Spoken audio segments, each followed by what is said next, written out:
لقد كان لكم في رسول الله أسوة حسنة لمن كان يرجو الله واليوم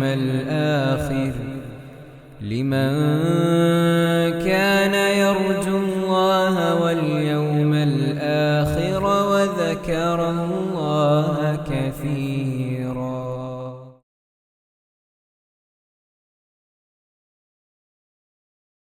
السلام عليكم ورحمة الله وبركاته. الحمد لله رب العالمين. اللهم صل على محمد وعلى آل محمد كما صليت على إبراهيم وعلى آل إبراهيم إنك حميد مجيد. أما بعد فاتقوا الله عباد الله. وعن أبي سعيد الخدري رضي الله عنه عن النبي صلى الله عليه وسلم قال: إذا أصبح ابن آدم فإن الأعضاء كلها تكفر اللسان تقول اتق الله فينا فإنما نحن بك فإن استقمت استقمنا وإن اعوججت اعوججنا. റവാഹു തിർമിദിയു. സ്നേഹമുള്ള സഹോദരീ സഹോദരന്മാരെ, സുഹൃത്തുക്കളെ, ഇമാം നവവി റഹ്മത്തുള്ളാഹി അലൈഹിയുടെ റിയാദുസ് സാലിഹീനിൽ നാവുകൊണ്ട് സംഭവിക്കുന്ന ദോഷങ്ങൾ വളരെ സൂക്ഷിക്കണമെന്നും സംസാരത്തെ വളരെ നിയന്ത്രിക്കേണ്ടതുണ്ടെന്നും അറിയിക്കുന്ന ഹദീസുകളാണ് നമ്മൾ കേട്ടുകൊണ്ടിരിക്കുന്നത്. അബൂ സഈദിനിൽ ഖുദരി റളിയല്ലാഹു തആല അൻഹു ഉദ്ധരിക്കുന്ന ഹദീസാണ് നമ്മൾ ഇപ്പോൾ വായിച്ചു കേട്ടത്. അദ്ദേഹം പറയുകയാണ്, നബി സല്ലല്ലാഹു അലൈഹി വസല്ലമ ഇപ്രകാരം പറഞ്ഞിരിക്കുന്നു: ഇദാ അസ്ബഹ ഇബ്നു ആദം, മനുഷ്യൻ, ഇബ്നു ആദം എന്ന് പറഞ്ഞാൽ മനുഷ്യപുത്രൻ, ആദമിൻ്റെ മകൻ, സന്തതി അഥവാ മനുഷ്യൻ എന്നർത്ഥം. ഇദാ അസ്ബഹ, അവൻ പ്രഭാതത്തിലായാൽ, ഒരാൾ പ്രഭാതത്തിലായി കഴിഞ്ഞാൽ, ഫഇന്നൽ അഅ്ദാഅ, തീർച്ചയായും അവയവങ്ങൾ, കുല്ലഹ, അവ മുഴുവനും, മനുഷ്യൻ്റെ ശരീരത്തിലെ സർവ അവയവങ്ങളും, തുകഫിറുൽ ലിസാന, തുകഫിറുൽ ലിസാന എന്ന് പറഞ്ഞാൽ ഇമാം നവവി റഹ്മത്തുള്ളാഹി അലൈഹി തന്നെ അടിക്കുറിപ്പായി കൊടുത്തത് മഅന തുകഫിറുൽ ലിസാന ഐ തദില്ലു വ തഖ്ളഉ ലഹു എന്നാണ്. അതായത് നാവിനോട് വളരെ വിനയത്തോടെ താണു കേണു പറയും എന്നാണ് അതിൻ്റെ അർത്ഥം. തുകഫിറു, അത് വളരെ താഴ്മയോടെ നാവിനോട് പറയും. അൽ ലിസാന, നാവിനോട് പറയും. എന്താണ് പറയുക? ഇത്തഖില്ലാഹ ഫീന, ഇത്തഖില്ലാഹ ഫീന, നീ അള്ളാഹുവിനെ സൂക്ഷിക്കണം. നാവിനോട് പറയണം മറ്റവയവങ്ങൾ, ഇത്തഖില്ലാഹ ഫീന, ഞങ്ങളുടെ വിഷയത്തിൽ നീ അള്ളാഹുവിനെ സൂക്ഷിക്കണം. ഫഇന്നമാ നഹ്നു, കാരണം തീർച്ചയായും ഞങ്ങൾ, ബിക, നിന്നെക്കൊണ്ടാണ് എന്ന് പറഞ്ഞാൽ എന്താണ് എന്ന് ശേഷം പറയുന്ന വാചകങ്ങളിൽ വ്യക്തമാണ്. ഞങ്ങളുടെ കാര്യങ്ങളൊക്കെ നിന്നിലാണ്, നീ മുഖേനയാണ് എന്ന് പറഞ്ഞാൽ, ഫഇനിസ്തഖംത, നീ നേരെ ചൊവ്വേ നിലകൊള്ളുകയാണെങ്കിൽ, ഇസ്തഖംനാ, ഞങ്ങളും നേരെ ചൊവ്വേ മുന്നോട്ട് പോകുന്നു. എന്ന് പറഞ്ഞാൽ വക്രതയുള്ളതായി, വളവുള്ളതായി എന്നാണ് അർത്ഥം. നീ വക്രതയുള്ള സമീപനം സ്വീകരിച്ചാൽ ഇഅ്വജജ്നാ, ഞങ്ങളും വക്രതയുള്ളവരായി പോകും. ഇമാം തിർമിദി റിപ്പോർട്ട് ചെയ്തിട്ടുള്ള ഹദീസാണിത്. സഹോദരങ്ങളെ, വളരെയേറെ ശ്രദ്ധിക്കേണ്ടുന്ന ഒരു കാര്യമാണ് ഈ ഹദീസിലൂടെയും നബി സല്ലല്ലാഹു അലൈഹി വസല്ലമ പറയുന്നത്. അതായത് ഒരാൾ പ്രഭാതത്തിലായി കഴിഞ്ഞാൽ ഇദാ അസ്ബഹ ഇബ്നു ആദം, മനുഷ്യപുത്രൻ അഥവാ മനുഷ്യൻ അവൻ്റെ വീട്ടിൽ രാവിലെ പ്രഭാതത്തിലാകുമ്പോൾ അവൻ്റെ ഓരോ അവയവങ്ങളും, മനുഷ്യ ശരീരത്തിലെ അവയവങ്ങളെല്ലാം, അഅ്ളാ എന്ന് പറഞ്ഞാൽ ഉളുവുൻ എന്നുള്ളതിൻ്റെ ബഹുവചനമാണ്. ഉളുവ് എന്ന് പറഞ്ഞാൽ ഒരവയവം, ഉളുവ്, അതിൻ്റെ ബഹുവചനമാണ് അഅ്ളാ. അപ്പം മനുഷ്യൻ്റെ അവയവങ്ങൾ കുല്ലഹ, എല്ലാം, തുകഫിറുൽ ലിസാന, നാവിനോട് കെഞ്ചി പറയും എന്നാണ്. അപ്പം നാവിനോട് മറ്റവയവങ്ങളൊക്കെ നാവിനോട് പറയുന്നുണ്ട് എല്ലാ ദിവസവും. എന്താ നാവിനോട്? നമ്മുടെ കൈകൾ പറയുന്നുണ്ട്, കണ്ണുകൾ പറയുന്നുണ്ട്, കാതുകൾ പറയുന്നുണ്ട്, ശരീരത്തിലെ എല്ലാ അവയവങ്ങളും നാവിനോട് പറയുന്നുണ്ട് എല്ലാ പ്രഭാതത്തിലും. എന്താ പറയുന്നത്? ഇത്തഖില്ലാഹ ഫീന, ഞങ്ങളുടെ കാര്യത്തിൽ നീ അള്ളാഹുവിനെ സൂക്ഷിക്കണേ, ദയവായി നീ അള്ളാനെ സൂക്ഷിക്കണം. ഇത്തഖില്ലാ, നീ അള്ളാനെ സൂക്ഷിക്കണം, ഫീന, ഞങ്ങളുടെ കാര്യത്തിൽ. അതായത് ഞങ്ങൾ തെറ്റുകൾ ചെയ്യാൻ നിമിത്തമായി മാറുന്നത് നീ മുഖേനയാണ്. നീ നല്ലത് സംസാരിച്ചാൽ ഞങ്ങൾക്കും നല്ലതാണ്. നീ ചീത്തയായ കാര്യങ്ങളാണ് പറയുന്നതെങ്കിൽ അതിൻ്റെ അപകടം ഞങ്ങൾക്ക് കൂടിയാണ്. അതുകൊണ്ട് തുകഫിറുൽ ലിസാന, നാവിനോട് അവർ വളരെ വിനയത്തോടെ ഈ അവയവങ്ങളൊക്കെ ഇങ്ങനെ പറയുന്നത് പോലെയാണ്. എന്ത്? നീ അള്ളാനെ സൂക്ഷിക്കണേ. നഹ്നു തഹത്ത റഹ്മത്തിക്ക, നിന്റെ ആ ഒരു നല്ല മനസ്സ്, ഒരു കാരുണ്യ മനസ്സിൻ്റെ കീഴെയാണ് ഞങ്ങൾ എന്ന് പറയും പോലെയാണ്. നീ ഞങ്ങളെ നാശത്തിലേക്ക് കൊണ്ടുപോകരുതേ, നാവേ നീ ഞങ്ങളെ നാശത്തിലേക്ക് കൊണ്ടുപോയി തള്ളരുതേ. അതാണ് ഇത്തഖില്ലാഹ ഫീന. ചീത്തയായ കാര്യങ്ങൾ, അള്ളാഹുവിന് വെറുപ്പുള്ള കാര്യങ്ങൾ, അള്ളാഹുവിൻ്റെ അടുക്കൽ ശിക്ഷക്ക് കാരണമായി തീരുന്ന എല്ലാ രൂപത്തിലുള്ള പ്രവർത്തനങ്ങൾക്കും നാവ് കൂടി നിമിത്തമാവുകയാണ്. കാരണം നാവിൻ്റെ ആ വാക്കുകൾ കാരണം മനുഷ്യൻ നരകത്തിലേക്ക് പോവാണ്. അവൻ പറഞ്ഞ വാക്കിനനുസരിച്ച് ഒരു വേള കണ്ണ് പ്രവർത്തിക്കുകയാണ്, കാത് പ്രവർത്തിക്കുകയാണ്, അവൻ കേൾക്കുകയാണ്, കാണുകയാണ്, അതുപോലെ തന്നെ പ്രവർത്തിക്കുകയാണ്, നടക്കുകയാണ്. അപ്പം ഇതിലൊക്കെ ഈ നാവിന് വലിയൊരു പ്രത്യേകമായ സ്വാധീനമുണ്ട്. അതുകൊണ്ട് മറ്റ് അവയവങ്ങളൊക്കെ നാവിനോട് എന്താ പറയുന്നത്? ഞങ്ങൾ പ്രത്യേകിച്ച് ഞങ്ങൾ നിന്നോട് പറയാണ്, നീ നന്നായാൽ ഇസ്തഖംന, ഞങ്ങളും നന്നായി. അതായത് നാവ് ഒരാളുടെ ശരിയായാൽ അയാൾ കൃത്യമായി നാവ് കൊണ്ട് അള്ളാഹുവിന് ഇഷ്ടമുള്ളത് മാത്രമാണ് സംസാരിക്കുന്നതെങ്കിൽ മറ്റവയവങ്ങളും അതുപോലിരിക്കും. നേരെ മറിച്ചൊരു തെമ്മാടിയുടെ നാവാണെങ്കിൽ അതിനനുസരിച്ച് അയാളുടെ കണ്ണും കാതും അവയവങ്ങളൊക്കെ ചലിക്കും. അതുകൊണ്ട് നീ നന്നാവണം, നീ നന്നായാൽ ഞങ്ങളൊക്കെ നന്നായി. അതേ അവസരത്തിൽ നീ വക്രതയുള്ളവനായാലോ, നീ വളഞ്ഞ രീതിയിൽ, നീ തെറ്റായ രീതിയിൽ, തെറ്റായ വഴിയിലൂടെയാണ് നിന്റെ സംസാരങ്ങളെങ്കിലോ ഞങ്ങളും തെറ്റായ രീതിയിലേക്ക് ആയിപ്പോകും. ഇത് വളരെ പ്രാധാന്യത്തോടെ നമ്മൾ മനസ്സിലാക്കേണ്ടതാണ്.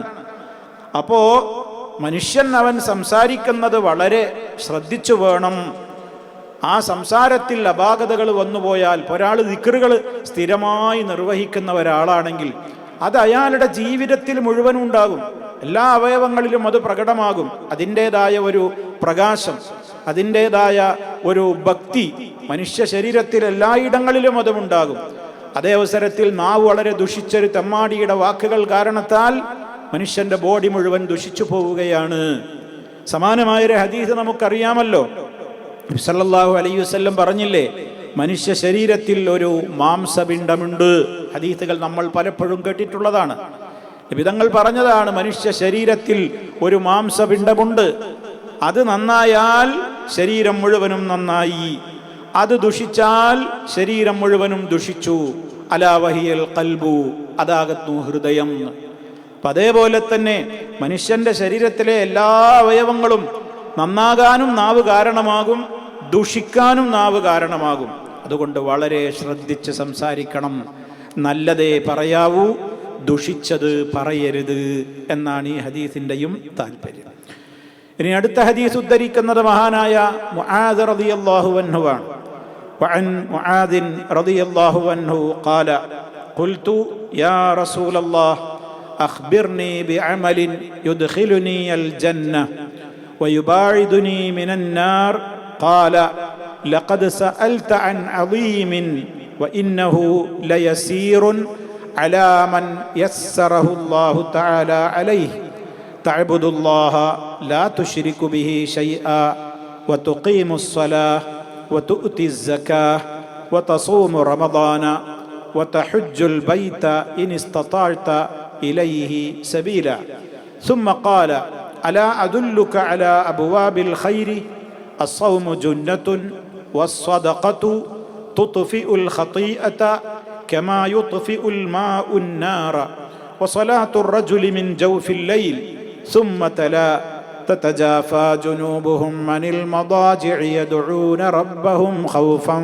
وطمعا ومما رزقناهم ينفقون فلا تعلم نفس ما أخفي لهم من قرة أعين جزاء بما كانوا يعملون ثم قال ألا أخبرك برأس الأمر وعموده وذروة سنامه قلت بلى يا رسول الله قال رأس الأمر الإسلام وعموده الصلاة وذروة سنامه الجهاد ثم قال ألا أخبرك بملاك ذلك كله قلت بلى يا رسول الله فأخذ بلسانه وقال كف عليك هذا قلت يا رسول الله وإنا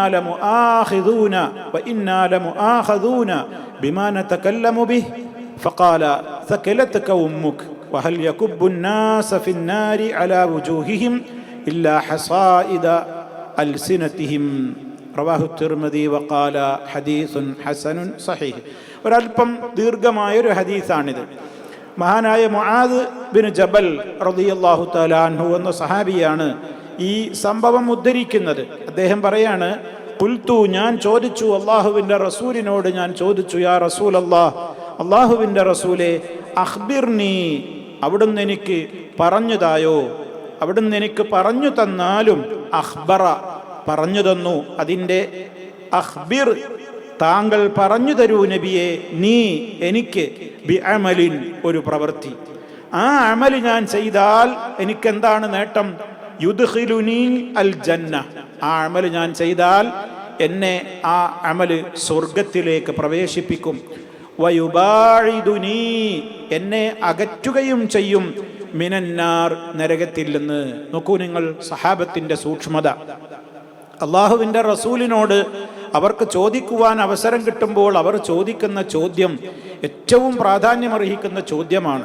നമ്മുടെ ജീവിതത്തിൽ എല്ലാ വിശ്വാസികളും ആഗ്രഹിക്കുന്നത് മരണാനന്തരം സ്വർഗം കിട്ടണമെന്നും നരകത്തിൽ നിന്ന് രക്ഷപ്പെടണം എന്നുമാണ്.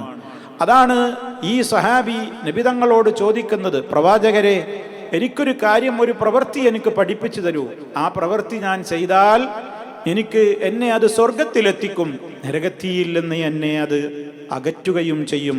അപ്പം നബി സല്ലല്ലാഹു അലൈഹി വസല്ലം ഉടനെ കൊടുത്ത മറുപടി എന്താണെന്നറിയോ? ഉത്തരം പറയുന്നതിൻ്റെ മുമ്പ് ഒരു ആമുഖം പറഞ്ഞു. ലഖദ് സഅൽത അൻ അദീം, ലഖദ് സഅൽത മുആദേ, തീർച്ചയായും നീ ചോദിച്ചിട്ടുള്ളത് അൻ അദീം, മഹാകാര്യത്തെക്കുറിച്ചാണ്. ചില്ലറ കാര്യമൊന്നുമല്ല, നിസ്സാര കാര്യമൊന്നുമല്ല മുആദേ, നീ ചോദിച്ചത് വലിയ വിഷയമാണ്. എന്താണ്? സ്വർഗം കിട്ടണം, നരകത്തുനിന്ന് രക്ഷപ്പെടണം. അതൊരു വലിയ കാര്യത്തെക്കുറിച്ചാണ് നീ ചോദിച്ചിട്ടുള്ളത്. പക്ഷേ നിരാശനാകൊന്നും വേണ്ട. ഇന്നഹു, തീർച്ചയായും ആ കാര്യം ലയസീറുൻ, അത് വളരെ എളുപ്പം തന്നെയാണ്. അലാ മൻ യസ്സറഹുല്ലാഹു തആല അലൈഹി, ആരുടെ കാര്യത്തിൽ അള്ളാഹു അത് എളുപ്പമാക്കി കൊടുത്തോ അവർക്ക് ഈ കാര്യം എളുപ്പമാണ്. അപ്പൊ സ്വർഗം കിട്ടുക, നരകത്തുനിന്ന് രക്ഷപ്പെടുക എന്നുള്ളത് വലിയ ഗൗരവവും മഹത്വമേറിയൊരു വിഷയം തന്നെയാണെങ്കിലും ഇനിയിപ്പോൾ അതൊന്നും ആഗ്രഹിക്കാൻ നമുക്കൊന്നും വകുപ്പില്ലേ എന്ന് ഒരാളും നിരാശപ്പെടേണ്ടതില്ല. അള്ളാഹുവിൻ്റെ റസൂല് സന്തോഷവാർത്ത അറിയിക്കുകയാണ്, അള്ളാഹുവിൻ്റെ തൗഫീഖുള്ളവർക്കൊക്കെ ഇത് എളുപ്പമാണ്. നമ്മൾ അള്ളാഹിനോട് തേടണം. റബ്ബിൻ്റെ തൗഫീഖ് ഉണ്ടെങ്കിലേ നമുക്ക് സ്വർഗം കിട്ടൂ, റബ്ബിൻ്റെ തൗഫീഖ് ഉണ്ടെങ്കിലേ നമ്മൾ നരകത്തുനിന്ന് രക്ഷപ്പെടുകയുള്ളൂ. അതുകൊണ്ട് അള്ളാഹു നമുക്ക് കാര്യങ്ങൾ എളുപ്പമാക്കി തരാൻ വേണ്ടി അള്ളാഹു നമുക്ക് സ്വർഗം നൽകാനും നരകത്തിയില്ലെന്ന് നമ്മെ കാത്തുരക്ഷിക്കാനും വേണ്ടി എപ്പോഴും പ്രാർത്ഥനയും മനസ്സിൻ്റെ തേട്ടവും ആഗ്രഹവുമൊക്കെ നമ്മുടെ ജീവിതത്തിൽ ഉണ്ടായിരിക്കണമെന്നർത്ഥം. ആ ആമുഖം പറഞ്ഞിട്ട് നബി സല്ലല്ലാഹു അലൈഹി വസല്ലമ ഇനി അതിനാവശ്യമായ നിർബന്ധ കാര്യങ്ങൾ ആദ്യം പറഞ്ഞു. എന്താണ് ആദ്യം പറഞ്ഞു കൊടുക്കുന്നത്? തഅബുദുല്ലാഹ്. ഒന്നാമത്തെ കാര്യം അതാണ് ശ്രദ്ധിക്കേണ്ടത്. തഅബുദുല്ലാഹ്, നീ അള്ളാഹുവിനെ ആരാധിക്കണം. എപ്രകാരം? ലാ തുശ്രികു ബിഹി ശൈആ, അവനിൽ യാതൊന്നിനെയും പങ്കു ചേർക്കാത്ത നിലക്ക്. ഒന്നാമത്തെ കാര്യം നീ ശ്രദ്ധിക്കേണ്ടത് അതാണ്. സ്വർഗം വേണോ, നരകത്തിൽ നിന്ന് രക്ഷപ്പെടണോ? ആദ്യം ശ്രദ്ധിക്കേണ്ടത് അള്ളാഹുവിനെ മാത്രം ആരാധിക്കണം, അവനിൽ യാതൊന്നിനെയും പങ്കു ചേർക്കരുത്. ലാ തുശ്രികു ബിഹി ശൈഅൻ, ഒന്നിനെയും പങ്കു ചേർക്കാൻ പാടില്ല. അള്ളാഹ്ക്ക് ഇഷ്ടപ്പെട്ട നബിമാരെ പോലും, അള്ളാഹുവിന് ഇഷ്ടപ്പെട്ട മലക്കുകളെയാണ് ഞാൻ നബിമാരോടാ തേടിയത്, മലക്കുകളോടാ തേടിയത്, അല്ലെങ്കിൽ അള്ളാഹുവിന് ഏറ്റവും ഇഷ്ടമുള്ള അവൻ്റെ ഔലിയാക്കളോടാ തേടിയത് എന്നുള്ള ന്യായമൊന്നും പറയാൻ പാടില്ല. ഒന്നിനെയും പങ്കു ചേർക്കാതെ നീ ഏകനായ അള്ളാഹുവിനെ മാത്രം ആരാധിക്കണം. സല്ലല്ലാഹു അലൈഹി വസല്ലമിനോട് പ്രഖ്യാപിക്കാൻ അള്ളാഹു എന്താ പറഞ്ഞത്? ഖുൽ ഇന്നമാ അദ്ഉ റബ്ബി വലാ ഉശ്രികു ബിഹി അഹദാ, ഞാൻ എൻ്റെ റബ്ബിനെ മാത്രമേ വിളിച്ചു തേടുകയുള്ളൂ, അവനിൽ ഞാൻ ഒരാളെയും പങ്കു ചേർക്കുകയില്ല എന്ന് പ്രഖ്യാപിക്കാനാണ് മഹാനായ നബി സല്ലല്ലാഹു അലൈഹി വസല്ലമിനോട് അല്ലാഹു തആല കൽപ്പിച്ചിട്ടുള്ളത്. അപ്പോൾ ഒന്നാമത്തേത് വേണ്ടത് തൗഹീദാണ്. തൗഹീദ് കൃത്യമായി ഉറക്കുകയും ശിർക്കിൽ നിന്ന് രക്ഷപ്പെടുകയും ചെയ്യുകയാണ് പ്രാഥമികമായി ചെയ്യേണ്ടത്. കാരണം അതാണ് അടിത്തറ. ശിർക്ക് നിലനിൽക്കുന്നതോടുകൂടി എന്തേരിട്ടും കാര്യമില്ല, ഏത് വലിയ പ്രവർത്തനങ്ങൾ ചെയ്തിട്ടും കാര്യമില്ല. ഒരാളിൽ ശിർക്കുണ്ടെങ്കിൽ അതെല്ലാവരും പൊളിഞ്ഞു പോകും എന്നുള്ളത് പ്രാഥമികമായ പാഠമാണല്ലോ. അതുകൊണ്ട് ആദ്യം ഒരാളിൽ നന്നാവേണ്ടത് എന്താണ്? ശിർക്കുണ്ടാകാൻ പാടില്ല. ശിർക്കൻ പ്രവർത്തനങ്ങളിൽ നിന്ന് വിട്ടുനിൽക്കണം. തൗഹീദിന്റെ കറകളഞ്ഞ വക്താവായി മാറണം. ഏകനായ അള്ളാഹുവിനെ മാത്രം ആരാധിക്കണം. ആരാധനയുടെ കാതൽ എന്താണ്? ദുആ ആണ്. ദുആ എന്ന് പറയുന്ന ഏതെല്ലാം കാര്യങ്ങളുണ്ടോ അള്ളാഹുവിനോട് മാത്രമേ പാടുള്ളൂ, മറ്റൊരാളോടും ദുആ ചെയ്യാൻ പാടില്ല. ഇത് വളരെ കണിശമായി നീ ശ്രദ്ധിക്കണം. ഇതാണ് ഒന്നാമത് പറഞ്ഞത്. പിന്നെ പറഞ്ഞത് എന്താണ്? വതുഖീമുസ്സലാ, നമസ്കാരം നീ നിലനിർത്തണം. നിസ്കരിക്കണം എന്നല്ല, വതുഖീമുസ്സലാ, നമസ്കാരത്തെ നീ നിലനിർത്തണം. നിസ്കാരം നിലനിർത്തുക എന്ന് പറഞ്ഞാൽ അതിൻ്റെ മര്യാദകളുണ്ട്. പുരുഷന് ജമാഅത്ത് നിർബന്ധമാണ്. അതുപോലെ തന്നെ എല്ലാ ആളുകളും നമസ്കാരം സ്വീകാര്യയോഗ്യമായി തീരണമെങ്കിൽ അതിന് പാലിക്കേണ്ടുന്ന ഷർത്തുകളുണ്ട്, മര്യാദകളുണ്ട്, നിബന്ധനകളുണ്ട്. അതൊക്കെ പാലിച്ച് കൃത്യമായ നിലക്ക്, എങ്ങനെയെങ്കിലും കാട്ടിക്കൂട്ടലല്ല, നിസ്കാരത്തിൻ്റെ കൃത്യമായ നിലക്കുള്ള മര്യാദകൾ പാലിച്ചുകൊണ്ട് അത് നിലനിർത്തണം. 5 നേരത്തെ നിസ്കാരമാണ് ഇവിടെ ഉദ്ദേശിക്കപ്പെടുന്നത് എന്നുറപ്പാണ്. കാരണം ശേഷം ഇനി സുന്നത്ത് നിസ്കാരം വേറെ വരുന്നുണ്ട്. മൂന്നാമത് പറഞ്ഞു കൊടുത്തു, നീ നൽകുകയും ചെയ്യണം. സക്കാത്ത് കൊടുക്കണം. നമുക്കറിയാം സക്കാത്തിന്റെ പ്രാധാന്യം. നിസ്കാരം പറയുന്നിടത്തൊക്കെ ഇപ്പൊ ഇസ്ലാം കാര്യങ്ങളാണ് ഇപ്പൊ ശരിക്കും നമ്മൾ ഒന്നാമതായി അഷ്ഹദു അൻ ലാ ഇലാഹ ഇല്ലല്ലാഹ് വ അഷ്ഹദു അന്ന മുഹമ്മദർ റസൂലുള്ളാഹ്, അതിൽ തൗഹീദിന്റെ കൃത്യമായത് വന്നു. രണ്ടാമത്തെ നമസ്കാരം, 3 സക്കാത്ത്. പിന്നെ പറഞ്ഞു കൊടുക്കുന്നത് എന്താ? വതസൂമു റമളാന, നീ റമളാനിൽ നോമ്പെടുക്കണം. നിർബന്ധമായ നോമ്പ്, റമളാനിൽ നോമ്പെടുക്കണം. വതഹജ്ജുൽ ബൈത, അഞ്ചാമത് പറഞ്ഞു കൊടുക്കേണ്ടത് വതഹജ്ജുൽ ബൈത, വിശുദ്ധ കഅബാലയത്തെ നീ ലക്ഷ്യം വെച്ച് യാത്ര ചെയ്യണം. അതാണ് ഹജ്ജ്. ഹജ്ജിന് നീ പോകണം, നീ ഹജ്ജ് നിർവഹിക്കണം. ഇനിസ്തതഅത, നിനക്ക് സാധിക്കുകയാണെങ്കിൽ, ഇലൈഹി, ആ വിശുദ്ധ കഅബാലയത്തിലേക്ക് യാത്ര ചെയ്യുവാൻ, സബീലൻ, അതിനുള്ള മാർഗം നിനക്ക് സാധിക്കുമെങ്കിൽ. മാർഗം എന്ന് പറഞ്ഞാൽ എന്താണ്? നമ്മൾ ചെറുപ്പം മുതലേ കേട്ട് വരുന്നതാണ്. അതിനുള്ള ആരോഗ്യം വേണം, അതുപോലെ തന്നെ പിന്നെ സാമ്പത്തികമായ ശേഷി വേണം. അങ്ങോട്ട് പോകാൻ വഴിയിൽ മുടക്കങ്ങളൊന്നും ഉണ്ടാവരുത്. ഇത് പറയുമ്പോൾ നമ്മൾ ശ്രദ്ധിക്കണം. പലപ്പോഴും ആളുകൾ ഹജ്ജ് നിർബന്ധമാണോ എന്നുള്ളത് സംശയിക്കുന്ന ഒരു കാലഘട്ടമാണിത്. വലിയ മുതലാളിമാർക്ക്, അതിസമ്പന്നന്മാർക്ക് എന്നൊക്കെയുള്ള ചിന്തയാണ് ഹജ്ജിനെ കുറിച്ച് ആളുകൾക്കുള്ളത്. അതൊന്നും ഇസ്ലാം പറഞ്ഞതല്ല. അതിസമ്പന്നനാവണമെന്നില്ല. പോകുവാനുള്ള ആരോഗ്യമുണ്ടാവുക, അതിന് പോയി വരുവാനുള്ള സാമ്പത്തിക ശേഷി ഉണ്ടാവുക, യാത്രക്ക് അതിൻ്റെതായ യാത്രാ തടസ്സങ്ങളൊന്നുമില്ലാതിരിക്കുക. ഒരാൾ ഹജ്ജിന് അപേക്ഷ കൊടുത്തു, അവന് നറുക്കെടുപ്പിൽ കിട്ടിയില്ല, അല്ലെങ്കിൽ യാത്രക്ക് അവന് സാധിച്ചില്ല, അവന് അവർ നിർബന്ധമാകുന്നില്ല. അതേപോലെ തന്നെ പലപ്പോഴും ആളുകൾ ചോദിക്കാറുള്ളൊരു ചോദ്യമാണ്, ഇപ്പോൾ സൗദി അറേബ്യയിലൊക്കെയുള്ള ആളുകൾ പലപ്പോഴും ചോദിക്കാറുണ്ട്, ഈ നാട്ടിൽ തന്നെയുള്ള ഞങ്ങൾക്ക് ഉദ്ദേശിക്കുമ്പോഴൊക്കെ ഹജ്ജിന് പോകാൻ പലപ്പോഴും കഴിയാറില്ല. കാരണം സൗദി ഗവൺമെൻറ് ആളുകളെ നിയന്ത്രിക്കുന്നതിൻ്റെ ഭാഗമായി, തിരക്ക് കുറക്കുന്നതിൻ്റെ ഭാഗമായി, സുരക്ഷിതത്വത്തിൻ്റെ ഭാഗമായി ഒക്കെ ഇത്ര വർഷത്തിൽ ഇടയ്ക്ക് ഹജ്ജ് ചെയ്ത ആളുകൾക്ക് വീണ്ടും തസ്രീഹ്, പെർമിഷൻ, അനുവാദ ലെറ്റർ ലഭിക്കുകയില്ല എന്നൊരു നിയമം അവിടെ വെച്ചിട്ടുണ്ട്.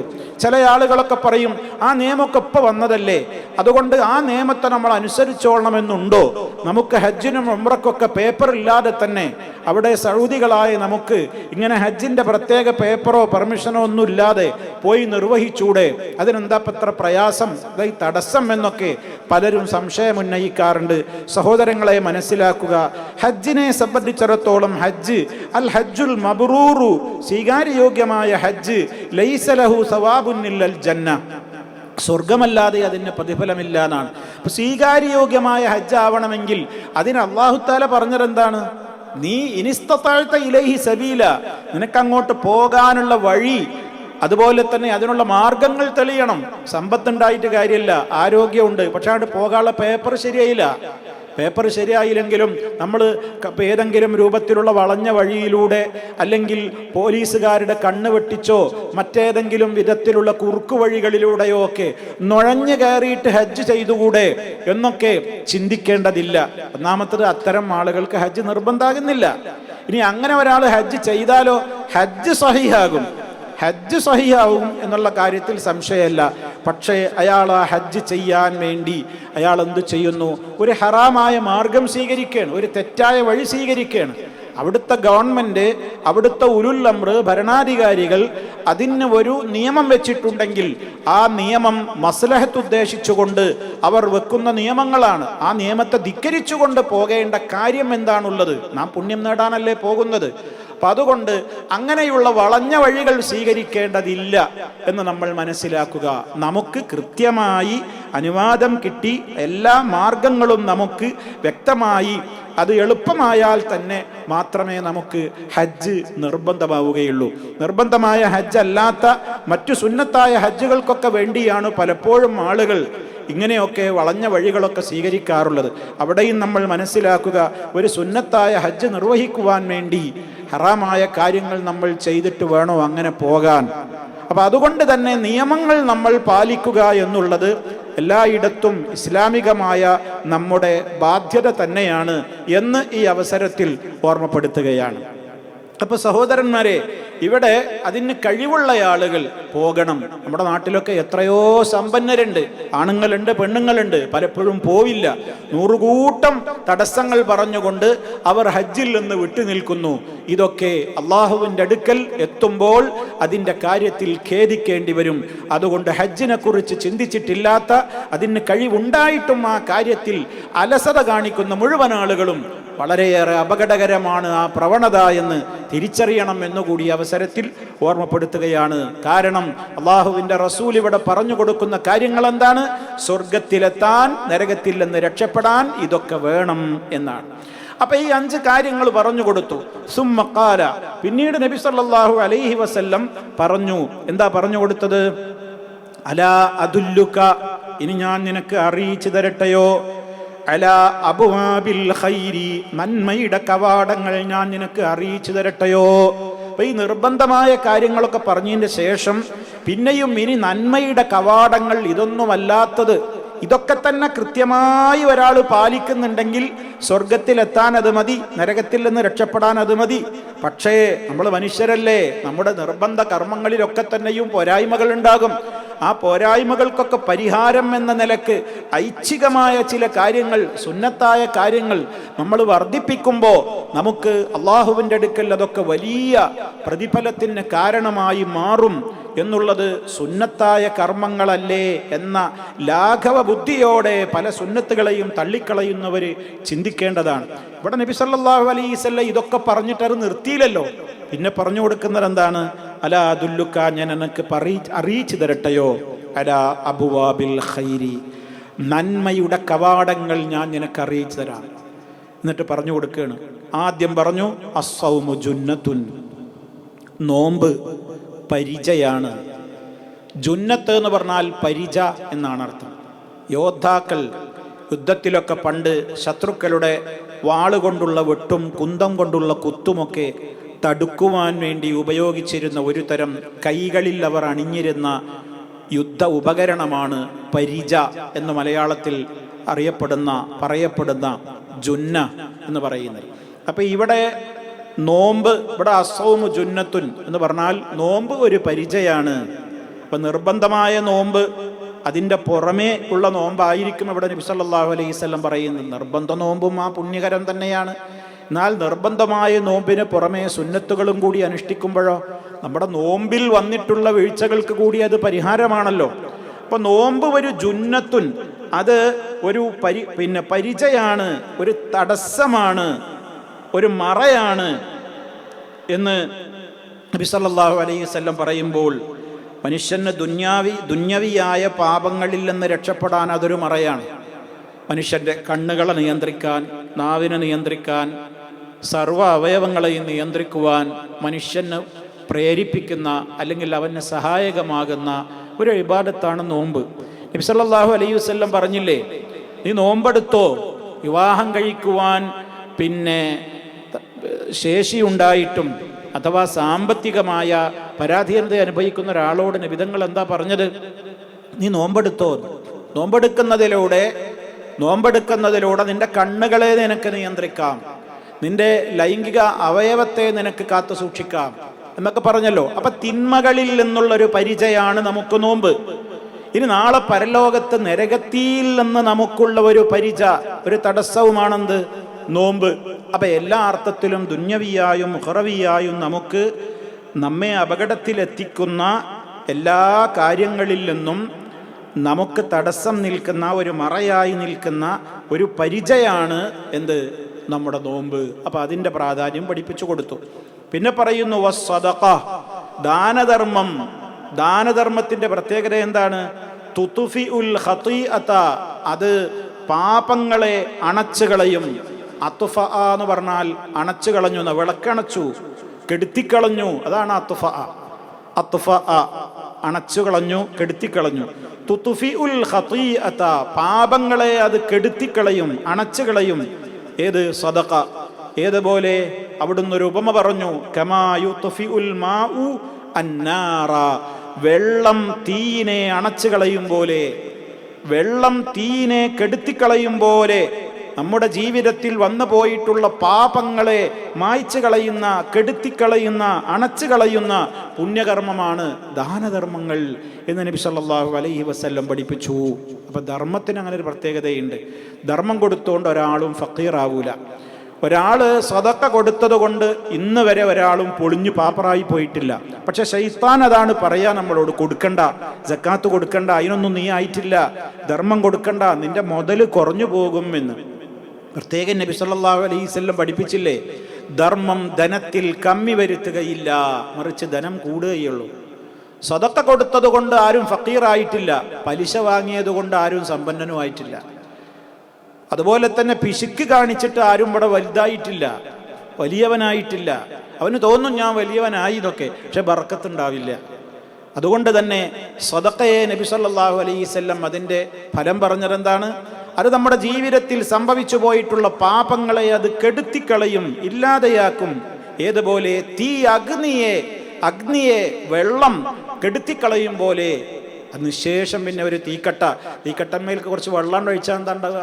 ആ തീ മുഴുവനാണ് പോയി. ഇതേപോലെ സദഖയിലൂടെ നമ്മുടെ ജീവിതത്തിൽ വന്നു പോയിട്ടുള്ള പാപങ്ങളെ അത് നശിപ്പിച്ച് കളയും എന്നാണ് ഇവിടെ നബി സല്ലല്ലാഹു അലൈഹി വസല്ലം അതിൻ്റെ പ്രത്യേകത എടുത്തു പറഞ്ഞത്.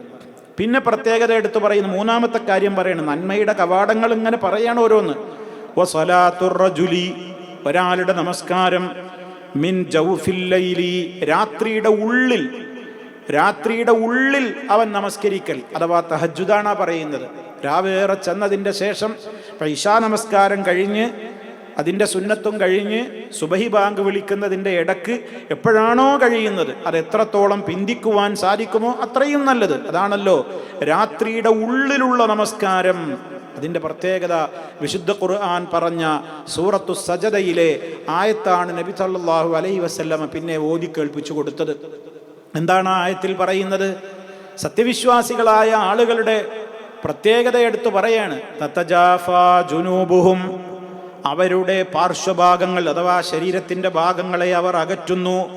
അനിൽ മദാജിഇ, അവരുടെ കിടപ്പുസ്ഥാനങ്ങളിൽ നിന്ന്, കിടക്കയിൽ നിന്ന്, ബെഡിൽ നിന്ന് അവരുടെ ശരീരഭാഗത്തെ അകറ്റുന്നു എന്ന് പറഞ്ഞാൽ അവർ കുറച്ചേ ഉറങ്ങുള്ളൂ. തതജാഫാ ജുനൂബുഹും അനിൽ മദാജിഇ യദുഊന റബ്ബഹും, അവർക്ക് എന്താ പണി? അവരുടെ റബ്ബിനോട് അവർ ദുആ ചെയ്തുകൊണ്ടിരിക്കുകയാണ്. ഖൗഫൻ വ തമഅ, അല്ലാഹുവേ നിന്റെ ശിക്ഷ ഉണ്ടാവരുതേ എന്നുള്ള പേടിയുണ്ട്. അതുപോലെ തന്നെ അവൻ്റെ സ്വർഗം കിട്ടണമെന്ന മോഹമുണ്ട്. ഇങ്ങനെ പേടിയോടെയും ആഗ്രഹത്തോടെയും അള്ളാഹിനോട് അവർ പ്രാർത്ഥിക്കുകയാണ്. അമിമ്മാ റസഖ്നാഹും യുൻഫിഖൂൻ, നാം അവർക്ക് കൊടുത്തതിൽ നിന്ന് അവർ ചെലവഴിക്കുന്നവരുമാണ്.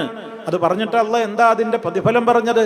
ഫലാ തഅലമു നഫ്സുൻ, ഒരാത്മാവിനും ഒരാൾക്കും അറിയില്ല എന്ത് ഇത് ചെയ്യുന്ന ആളുകൾക്ക് അള്ളാഹു ഒരുക്കി വെച്ചിട്ടുള്ള കൺകുളിർമ, പ്രതിഫലം ഒരാൾക്കും മനസ്സിലാക്കാൻ കഴിയാത്തത്ര വലിയ കൂലിയാണ് രാത്രിയിലെ നമസ്കാരത്തിന് എന്നാണ്.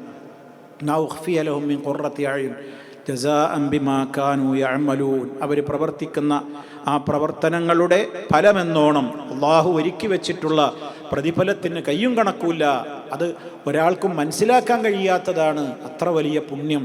അപ്പോൾ രാത്രി നമസ്കാരത്തെ സംബന്ധിച്ച് നബി സല്ലല്ലാഹു അലൈഹി വസല്ലമ പറഞ്ഞു കൊടുക്കുകയാണ്. സുമ്മഖാല, പിന്നീട് അവിടുന്ന് പറഞ്ഞു ചോദിക്കുകയാണ്, അലാ ഉഖ്ബിറുക, ഞാൻ നിനക്ക് അറിയിച്ചു തരട്ടെയോ, ബിറഅ്സിൽ അംരി, കാര്യങ്ങളുടെ തല എന്താണ്, ഏറ്റവും മുഖ്യം, അതാണ് റഅ്സുൽ അംർ, മുഖ്യമായ കാര്യം. വഅമൂദിഹി, ഒരു കാര്യത്തിന്റെ തൂണ്. അമൂദ് എന്ന് പറഞ്ഞാൽ പില്ലർ, തൂണ്, കാരണം അതിന്മേലാണ് ഒരു ബിൽഡിംഗ് നിൽക്കുന്നത്. വസിർവതി സനാമിഹി, ഏറ്റവും ഉയരത്തിൽ പ്രകടമാകുന്ന കാര്യം, ഏറ്റവും മികച്ചു നിൽക്കേണ്ടത് എന്തൊക്കെയാണെന്ന് പറഞ്ഞു തരട്ടെയോ എന്ന് ചോദിച്ചുകൊണ്ട് പിന്നെ നബി സല്ലല്ലാഹു അലൈഹി വസല്ലം പറയാണ്, ഖുൽതു, ഞാൻ പറഞ്ഞു, ബലാ യാ റസൂലല്ലാഹ്, അള്ളാഹുവിൻ്റെ റസൂലേ എനിക്ക് പറഞ്ഞു തരൂ. അങ്ങനെ നബി സല്ലല്ലാഹു അലൈഹി വസല്ലം പറഞ്ഞു കൊടുക്കുകയാണ്, റഅ്സുൽ അംരി അൽ ഇസ്ലാം, കാര്യങ്ങളിൽ മുഖ്യമായത് ഇസ്ലാമാണ് എന്ന് പറഞ്ഞാൽ ആ ഇസ്ലാമിൻ്റെ 5 കാര്യങ്ങളിൽ ഒന്നാമത്തത് 2 ഷഹാദത്ത് കലിമകൾ, അഷ്ഹദു അൻ ലാ ഇലാഹ ഇല്ലല്ലാഹ് വ അഷ്ഹദു അന്ന മുഹമ്മദർ റസൂലുള്ളാഹ്, അതാണ് മുഖ്യം. വഅമൂദുഹു വസ്സലാഹ്, അതിൻ്റെ പില്ലർ നിസ്കാരമാണ്. നിസ്കാരമില്ലാത്തവന് പിന്നെ ഇസ്ലാമിൽ സ്ഥാനമില്ലല്ലോ. നിസ്കാരം ഒഴിവാക്കുന്നവന് ഇസ്ലാമിൽ സ്ഥാനം യാതൊന്നുമില്ല. അതുകൊണ്ട് തന്നെ വഅമൂദുഹു, അതിൻ്റെ തൂണ്, അതിൻ്റെ നിലനിൽപ്പ്, അസ്സലാ, നമസ്കാരമാണ്. വസിർവത്തു സിനാമിഹി, അതിൻ്റെ ഉന്നതിയിൽ അൽ ജിഹാദു, ധർമ്മസമരമാണ്, അള്ളാഹുവിൻ്റെ മാർഗത്തിലുള്ള പോരാട്ടം, നന്മകൾ ചെയ്യുവാനുള്ള ത്യാഗങ്ങൾ സഹിക്കൽ, നല്ല കാര്യങ്ങളിൽ മുന്നേറൽ, അതിനു വേണ്ടി പ്രയാസം സഹിക്കൽ, ത്യാഗം സഹിക്കൽ, എല്ലാ അർത്ഥത്തിലുമുള്ള ജിഹാദുകൾ ഇസ്ലാം ഏറ്റവും ഉന്നതമായ പ്രവൃത്തിയായി പറഞ്ഞു.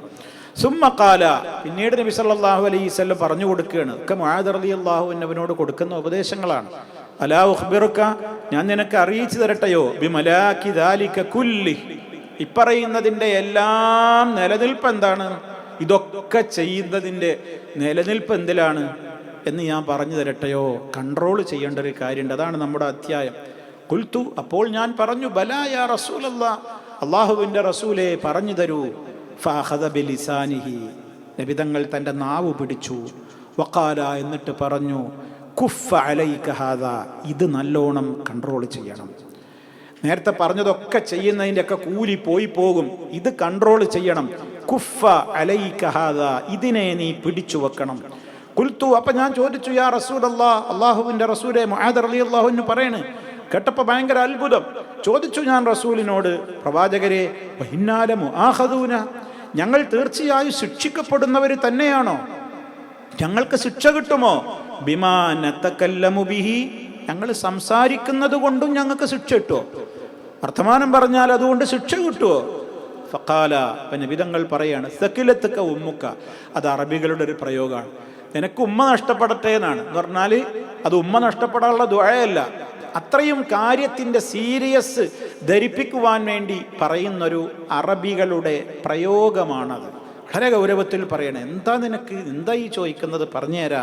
എന്നിട്ട് അള്ളാഹിൻ്റെ റസൂല് പറഞ്ഞു കൊടുക്കുകയാണ്, വഹൽ യകുബ്ബുന്നാസ് ഫിന്നാരി, ജനങ്ങൾ നരകത്തീയിൽ മുഖം കുത്തി വീഴുന്നത്, അലാ വുജൂഹിഹിം, അവരുടെ മുഖങ്ങൾ കുത്തിയിട്ട് നരകത്തീയിലേക്ക് മനുഷ്യരെ വീഴ്ത്തുന്നത് വേറെ എന്താണുള്ളത്, ഇല്ലാ ഹസായിദു അൽസിനതിഹിം, അവരുടെ നാവുകൾ കൊയ്തെടുത്ത വിളവുകൾ കൊണ്ടല്ലാതെ വേറെ എന്തുകൊണ്ടാണ് ജനങ്ങൾ നരകത്തീയിലേക്ക് മുഖം കുത്തി വീഴുക? ശ്രദ്ധിക്കണം, വിധങ്ങളുടെ ചോദ്യം ശ്രദ്ധിക്കണം. അകബ്ബന്നാസ് വഹൽ യകുബ്ബുന്നാസു, ജനങ്ങളെ വീഴ്ത്തുന്നുണ്ടോ, ഫിന്നാരി, നരകത്തീയിലേക്ക്. എന്താ പറയുന്നത്? വഹൽ യകുബ്ബുന്നാസ് ഫിന്നാരി, നരകത്തീയിലേക്ക് ജനങ്ങളെ വീഴ്ത്തുന്നുണ്ടോ, അലാ വുജൂഹിഹിം, അവരുടെ മുഖങ്ങളിലായി. മുഖം കുത്തി മനുഷ്യൻ വീഴാണ് നരകത്തിലേക്ക്, അവനെ വലിച്ചെറിയപ്പെടുകയാണ്, നരകാഗ്നിയിലേക്ക് വലിച്ചെറിയപ്പെടുകയാണ്. എന്താ കാരണം? ഇല്ലാ ഹസായിദു അൽസിനതിഹിം, അവരുടെ നാവുകൾ കൊയ്തെടുത്ത വിളവുകൾ. അരിവാളുകൊണ്ട് കത്തി കൊണ്ട് മനുഷ്യൻ വിളവുകൾ കൊയ്തെടുക്കാറുണ്ട്. നെൽക്കതിരുകൾ കൊയ്തെടുക്കും, ചെടികൾ മുറിച്ചെടുക്കും, പഴങ്ങൾ മുറിച്ചെടുക്കും, ഒക്കെ അവൻ്റെ ആയുധങ്ങൾ കൊണ്ടാണ്. ഇതേപോലെ മൂർച്ചയുള്ള ഈ നാവുണ്ടല്ലോ, ഈ നാവ് കൊയ്തെടുത്തിട്ടുള്ള വിളവുകൾ കാരണത്താൽ അല്ലാതെ വേറെ എന്തുകൊണ്ടാണ് ആളുകൾ നരകത്തിലേക്ക് മുഖം കുത്തി വീഴുന്നത്? അത്രത്തോളം മനുഷ്യനെ നരകത്തിലേക്ക് വീഴ്ത്തുന്ന അവയവമാണ് മനുഷ്യരുടെ നാവ്. അതുകൊണ്ടത് വളരെ ശ്രദ്ധിച്ചോളണം എന്ന് നേരത്തെ പറഞ്ഞ എല്ലാത്തിനെയും കൂടിയുള്ള വേണ്ടോ. ഇത് പറയുമ്പോൾ എന്താ പറഞ്ഞത്? ബിമലാക്കി ദാലിക കുല്ലിഹി, ഇതിനെയൊക്കെ കൺട്രോൾ ചെയ്യുന്ന, ഇതെല്ലാം നമുക്ക് ഉപകാരപ്പെടണമെങ്കിൽ നാവ് നിയന്ത്രിക്കണം. അപ്പം അതിൻ്റെ ഗൗരവം എത്രയാണ് എന്ന് നമ്മൾ മനസ്സിലാക്കുക. അപ്പം നാവ് കൊയ്തെടുത്ത വിളവുകളിലൂടെ നരകത്തിയിലേക്ക് മനുഷ്യൻ വീഴും. നിസ്കാരം ഉണ്ടാവും, നോമ്പുണ്ടാവും, ഒക്കെ ഉണ്ടാകും. വിധങ്ങളോട് ചോദിക്കപ്പെട്ടില്ലേ ഒരു സ്ത്രീയെക്കുറിച്ച്? അവൾ രാത്രി മുഴുവൻ നിസ്കരിക്കുന്നുണ്ട്, പകല് മുഴുവൻ നോമ്പുമാണ്, പക്ഷേ അവളുടെ നാവ് വളരെ വൃത്തികെട്ടതാണ്. നാവ് കൊണ്ട് ഇങ്ങനെ മറ്റുള്ളവരെ ശല്യം ചെയ്യും. എന്താ നബി സല്ലല്ലാഹു അലൈഹി വസല്ലം അവരെ കുറിച്ച് പറഞ്ഞത്? നരകത്തിലാണ്. എന്താ കാരണം? നാവിൻ്റെ കുഴപ്പം. അപ്പം വളരെ ശ്രദ്ധിക്കുക. നാവിനെ അത്രത്തോളം, എത്ര ഹദീസുകളായി നമ്മൾ കേൾക്കുന്നു, എല്ലാം നാവിനെ കൺട്രോൾ ചെയ്യുവാനുള്ള നിർദ്ദേശങ്ങളാണ്. റഹ്മാനായ റബ്ബ് അവൻ പൊരുത്തപ്പെടുന്ന വിധത്തിൽ നാവിനെ ഉപയോഗപ്പെടുത്തുവാനും അവൻ്റെ അടുക്കൽ പ്രത്യേകമായ സ്ഥാനവും പദവിയും ലഭിക്കുന്ന വിധത്തിൽ അള്ളാഹുവിലേക്ക് ഇബാദത്തുകൾ കൊണ്ട്, അമലുകൾ കൊണ്ട് അവനെ തൃപ്തിപ്പെടുത്തുവാനുമുള്ള തൗഫീഖ് നൽകപ്പെടുന്ന സജ്ജനങ്ങളിൽ നമ്മെ ഓരോരുത്തരെയും അള്ളാഹു ഉൾപ്പെടുത്തുമാറാകട്ടെ. പാപങ്ങളും തെറ്റുകുറ്റങ്ങളും അള്ളാഹു പുറത്തു തരുമാറാകട്ടെ. രോഗങ്ങൾ റബ്ബ് ശിഫയാക്കി തരുമാറാകട്ടെ. റബ്ബന ആതിന ഫിദ്ദുനിയ ഹസന വഫിൽ ആഖിറതി ഹസനതൻ വഖിനാ അദാബന്നാർ. اللهم صل على محمد وعلى آل محمد والحمد لله رب العالمين والسلام عليكم ورحمة الله وبركاته.